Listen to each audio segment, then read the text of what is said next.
Winemaking takes a lot of hard work, a good bit of science, and a great artistic flair. Lucky for us, we get to enjoy the results.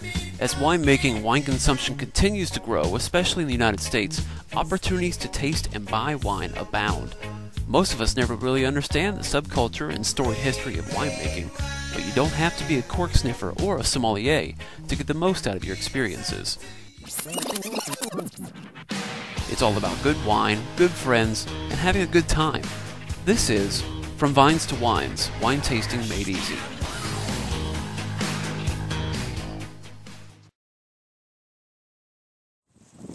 So you got a bottle of wine on your hands, but where does it come from? One of the most important things in winemaking is the location and the climate where the grapes are grown. I'm here in Asheville, North Carolina, at the Long Valley Vineyards on Biltmore Estate, and it's a beautiful day. The wind's blowing a little bit, it's a little cool, but the sun is shining bright, and that's excellent for these grapes. We're at the beginning of the harvest season, so you might see some trucks driving around behind me, but they're getting the turnover done as fast as they can. But as far as location goes, it can make a big difference in the flavors and the content of the wines, depending upon the temperature at daytime and the coldness at night, the average rainfall and humidity, the exposure to sunlight, even the difference on the side of a hill is going to take its toll on the flavors of the wine. Let me show you what I'm talking about. Since grape quality determines the final quality of the wine more than any other factor, a good harvest is paramount. Grapes are affected by the weather during the growing season, minerals in the soil, time of harvest, and pruning method. All of these effects are called the grape's terroir, which suggests that the land from which the grapes are grown imparts a unique quality that is specific to that region. Harvest usually begins in early September until as late as November for all vineyards in the northern hemisphere, or the middle of February until the beginning of March in the southern hemisphere.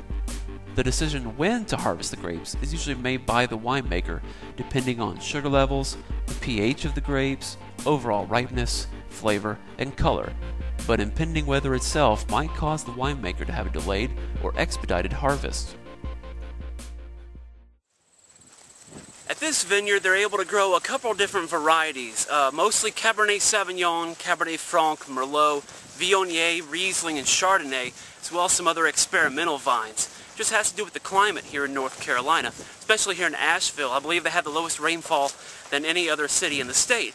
It does a couple of good things, keeps a lot of moisture off of these grapes. Now, depending upon the slope of even the same hill, it's going to have a difference on the flavor. So the west side might have the best bottle of wine you've ever tasted, and the east side might be no better than a table wine. Galileo once said, "Wine is sunlight held together by water." In order to produce fruit, vines will need sunlight. While they can grow in shaded areas, shade limits a vine's ability to form buds and causes the flowering buds to simply drop to the ground. How the vineyard is exposed to sunlight can help produce much higher quality grapes. The vine needs approximately 1,300 to 1,500 hours of sunshine during the growing season.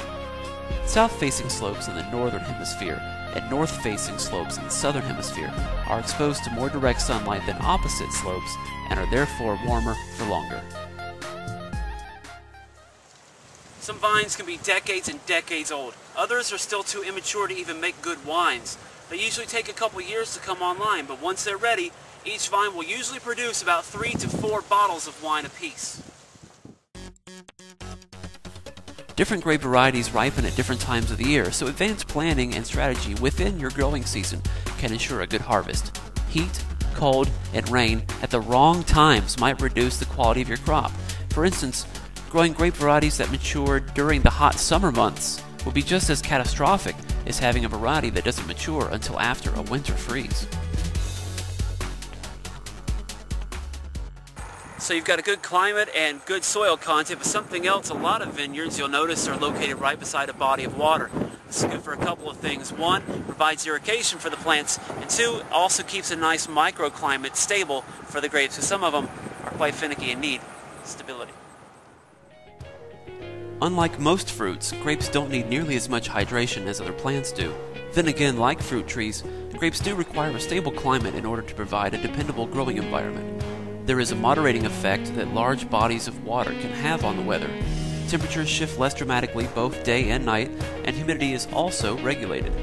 Moisture needs to be kept in moderation. The vines need about 27 inches of rainfall throughout the year in order to provide grapes suitable for winemaking, and not much more than that. A good rule of thumb is that grapes like to be near the water, but not on the water. If you're a winemaker or you own a vineyard, this is something you don't want to see. Too much rainfall at the wrong time of year causes what they call vine rot. That's when the grapes just start to rot either on the vine or they'll fall to the ground and you'll lose a good portion of your crop. When it comes down to it, true wines are only made from grapes and no other fruit. Strawberry wine may sound great, but it's a fermented beverage and not a real wine.